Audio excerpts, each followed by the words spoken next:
20. A 47º 24 de latitud y 17º 28 de longitud. La tempestad nos había rechazado hacia el este. Toda esperanza de evadirse en las cercanías de Nueva York o del San Lorenzo se había desvanecido. El pobre Ned, desesperado, se aisló como el capitán Nemo. Conseil y yo no nos dejábamos nunca. Dije que el Nautilus se había desviado al este, pero hubiera debido decir más exactamente al nordeste. Durante algunos días, cuando navegaba en superficie, erro en medio de las brumas de esos parajes tan peligrosas para los navegantes. Esas brumas se deben principalmente a la fundición de los hielos, que mantiene una elevada humedad en la atmósfera. ¿Cuántos navíos se han perdido en esos parajes, en busca de los inciertos faros de la costa? ¿Cuántos naufragios debidos a la extraordinaria opacidad de esas nieblas? ¿Cuántos choques con los escollos en los que el ruido de la resaca es sofocado por el del viento? ¿Cuántas colisiones entre barcos, a pesar de sus luces de posición,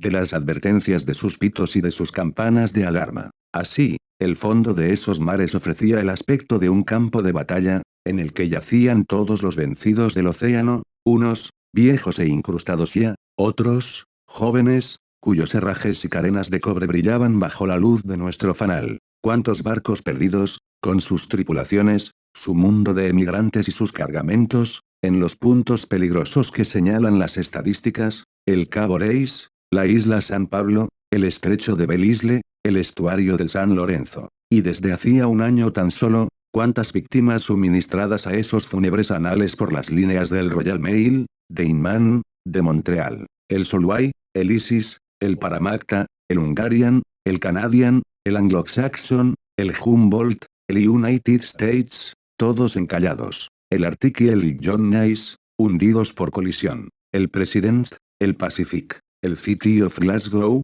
desaparecidos por causas ignoradas? Todos ellos no eran ya más que restos, entre los que navegaba el Nautilus como si presenciara un desfile de muertos. El 15 de mayo, nos encontrábamos en la extremidad meridional del banco de Terranova. Este banco es producto de los aluviones marinos, un considerable conglomerado de detritus orgánicos transportados desde el Ecuador por la corriente del Golfo y desde el Polo Boreal por la contracorriente de agua fría que corre a lo largo de la costa americana. Allí se amontonan también los bloques errantes que derivan de la ruptura de los hielos. En el banco se ha formado un vasto osario de peces, de moluscos y de zoófitos que perecen en él por millares. La profundidad no es considerable en el banco de Terranova, algunos centenares de brazas a lo sumo. Pero hacia el sur se abre súbitamente una profunda depresión, una sima de 3000 metros. Ahí es donde se ensancha el Gulf Stream desparramando sus aguas para convertirse en un mar, al precio de la pérdida de velocidad y de temperatura. Entre los peces que el Nautilus asustó a su paso, citaré al ciclóptero, de 1 metro de largo, de dorso negruzco y vientre anaranjado, que da a sus congéneres un ejemplo poco seguido de fidelidad conyugal, un Unnernack de gran tamaño, parecido a la morena, de color esmeralda y de un gusto excelente, unos carracks de gruesos ojos, cuyas cabezas tienen algún parecido con la del perro, blenios, ovovivíparos como las serpientes, gobios negros de 2 decímetros, macruros de larga cola y de brillos plateados, peces muy rápidos que se habían aventurado lejos de los mares hiperbóreos. Las redes recogieron un pez audaz y vigoroso, armado de púas en la cabeza y de aguijones en las aletas, un verdadero escorpión de 2 a 3 metros, encarnizado enemigo de los blenios, de los gados y de los salmones. Era el coto de los mares septentrionales, de cuerpo tuberculado, de color pardo y rojo en las aletas. Los hombres del Nautilus tuvieron alguna dificultad en apoderarse de ese pez que,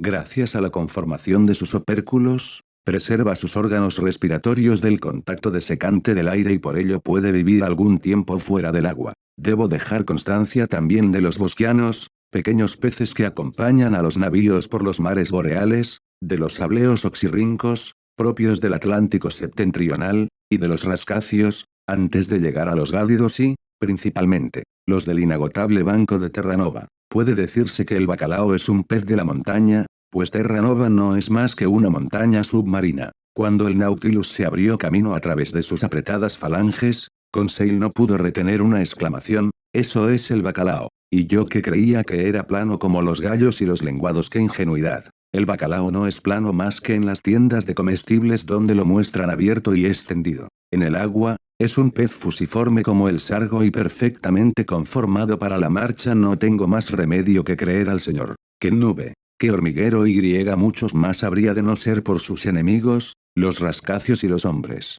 ¿Sabes cuántos huevos han podido contarse en una sola hembra? Seamos generosos. Digamos 500.000, 11 millones, amigo mío, 11 millones. Eso es algo que no admitiré nunca, a menos que los cuente yo mismo. Cuéntalos, Conseil. Pero terminarás antes creyéndome. Además, los franceses, los ingleses, los americanos, los daneses, los noruegos, pescan los abadejos por millares. Se consume en cantidades prodigiosas, y si no fuera por la asombrosa fecundidad de estos peces, los mares se verían pronto despoblados de ellos. Solamente en Inglaterra y en Estados Unidos 75.000 marineros y 5.000 barcos se dedican a la pesca del bacalao. Cada barco captura como promedio unos 40.000, lo que hace unos 25 millones. En las costas de Noruega, lo mismo. Bien, creeré al señor y no los contaré, que es lo que no contarás, los 11 millones de huevos. Pero haré una observación, ¿cuál? La de que si todos los huevos se lograran bastaría con 4 bacalaos para alimentar a Inglaterra, a América y a Noruega. Mientras recorríamos los fondos del Banco de Terranova vi perfectamente las largas líneas armadas de 200 anzuelos que cada barco tiende por docenas. Cada línea, arrastrada por un extremo mediante un pequeño rezón, quedaba retenida en la superficie por un orinque fijado a una boya de corcho. El Nautilus debió maniobrar con pericia en medio de esa red submarina, pero no permaneció por mucho tiempo en esos parajes tan frecuentados. Se elevó hasta el grado 42 de latitud, a la altura de San Juan de Terranova y de Artese-Contents, donde termina el cable transatlántico. En vez de continuar su marcha al norte, el Nautilus puso rumbo al este, como si quisiera seguir la llanura telegráfica en la que reposa el cable y cuyo relieve ha sido revelado con gran exactitud por los múltiples sondeos realizados. Fue el 17 de mayo, a unas 500 millas de Artese-Content y a 2.800 metros de profundidad, cuando vi el cable yacente sobre el fondo. Conseil, a quien no le había yo prevenido, lo tomó en un primer momento por una gigantesca serpiente de mar y se dispuso a clasificarla según su método habitual. Hube de desengañar al digno muchacho y, para consolarle de su chasco, le referí algunas de las vicisitudes que había registrado la colocación del cable. Se tendió el primer cable durante los años 1857 y 1858, pero tras haber transmitido unos 400 telegramas cesó de funcionar. En 1863, los ingenieros construyeron un nuevo cable, de 3.400 kilómetros de longitud y de 4.500 toneladas de peso, que se embarcó a bordo del Great Eastern. Pero esta tentativa fracasó. Precisamente, el 25 de mayo, el Nautilus, sumergido a 3.836 metros de profundidad, se halló en el lugar mismo en que se produjo la ruptura del cable que arruinó a la empresa. Ese lugar distaba 638 millas de las costas de Irlanda.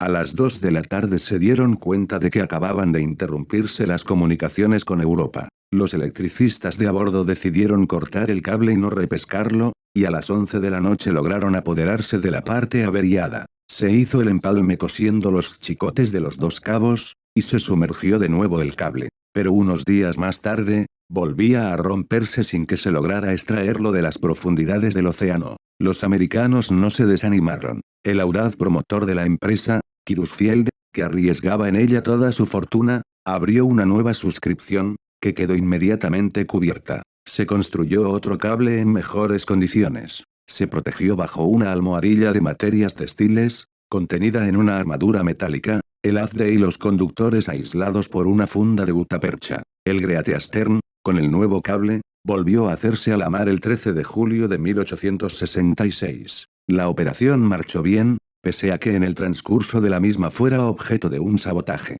En varias ocasiones observaron los electricistas, al desenrollar el cable, que tenía plantados varios clavos. El capitán Anderson, sus oficiales y sus ingenieros se reunieron, deliberaron sobre el asunto y finalmente anunciaron que si se sorprendía al culpable a bordo se le lanzaría al mar sin otro juicio. La criminal tentativa no se reprodujo. El 23 de julio, cuando el Great Eastern se hallaba tan solo a 800 kilómetros de Terranova, se le telegrafió desde Irlanda la noticia del armisticio concertado por Prusia y Australia, tras lo de Sadowa. El día 27 avistaba entre la bruma el puerto de Artese Content.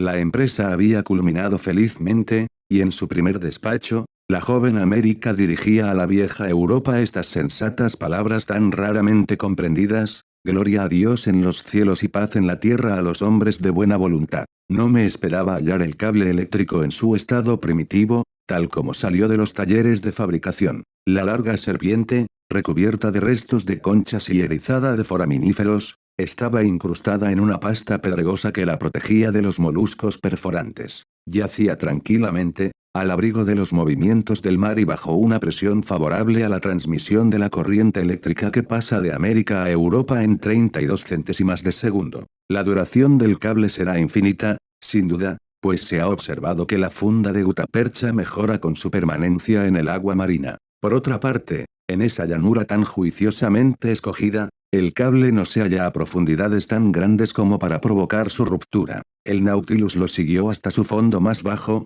situado a 4.431 metros, y allí reposaba todavía sin sufrir ningún esfuerzo de tracción. Luego, nos aproximamos al lugar en que se había verificado el accidente de 1863. El fondo oceánico formaba un ancho valle de 120 kilómetros, en el que hubiera podido colocarse al Mont Blanc sin que su cima emergiera del agua. El valle está cerrado al este por una muralla de 2000 metros cortada a pico. Llegamos allí el 28 de mayo. En ese momento, el Nautilus no estaba más que a 150 kilómetros de Irlanda. ¿Iba el capitán Nemo a aproximarse a las Islas Británicas? No. Con gran sorpresa mía, descendió hacia el sur y se dirigió hacia los mares europeos. Al contornear la isla de la Esmeralda, vi por un instante el cabo Clear y el faro de Fastenet que ilumina a los millares de navíos que salen de Glasgow o de Liverpool. Una importante cuestión se debatía en mi mente. ¿Osaría el Nautilus adentrarse en el Canal de la Mancha? Ned Land,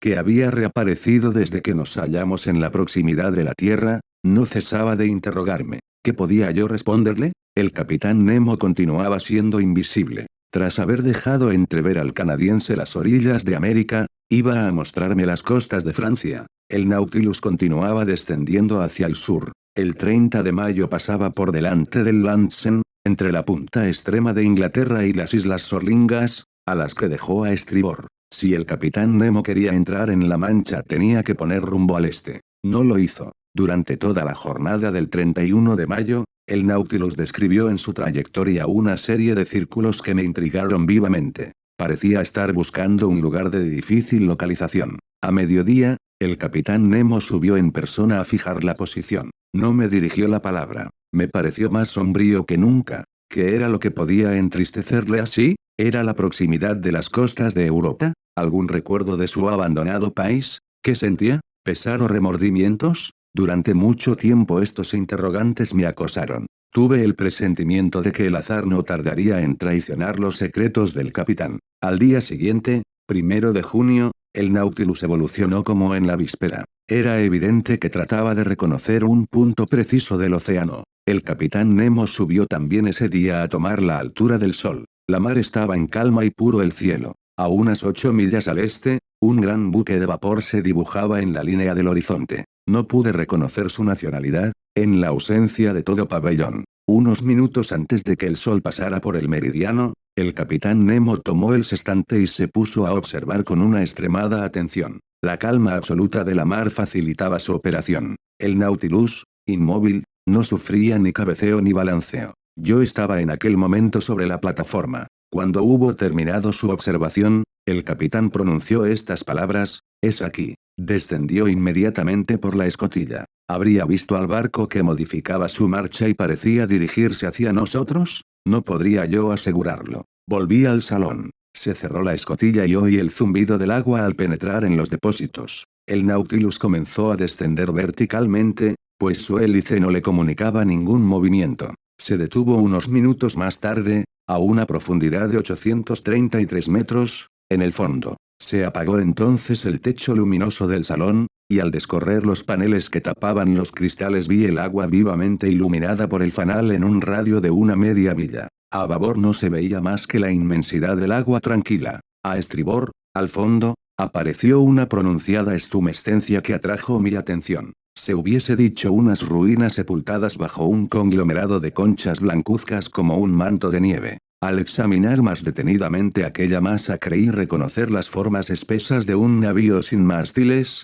que debía haberse hundido por la proa. Su hundimiento debía datar de hacía muchísimos años, como lo atestiguaba su incrustación en las materias calizas del fondo oceánico. ¿Qué barco podía ser ese? ¿Porque había ido el Nautilus a visitar su tumba? No era, pues, un naufragio lo que le había llevado bajo el agua. No sabía yo qué pensar, cuando, cerca de mí, oí al capitán Nemo decir lentamente, en otro tiempo ese navío se llamó el Marselles. Tenía 74 cañones y lo botaron en 1762. En 1778, el 13 de agosto, bajo el mando de la Poipe Bertrioux, se batió audazmente contra el Preston. El 4 de julio de 1779, participó con la escuadra del almirante de Stein en la conquista de la Granada. En 1781, el 5 de septiembre, tomó parte en el combate del Conde de Grasse, en la bahía de Chesapeake. En 1794, la República Francesa le cambió el nombre.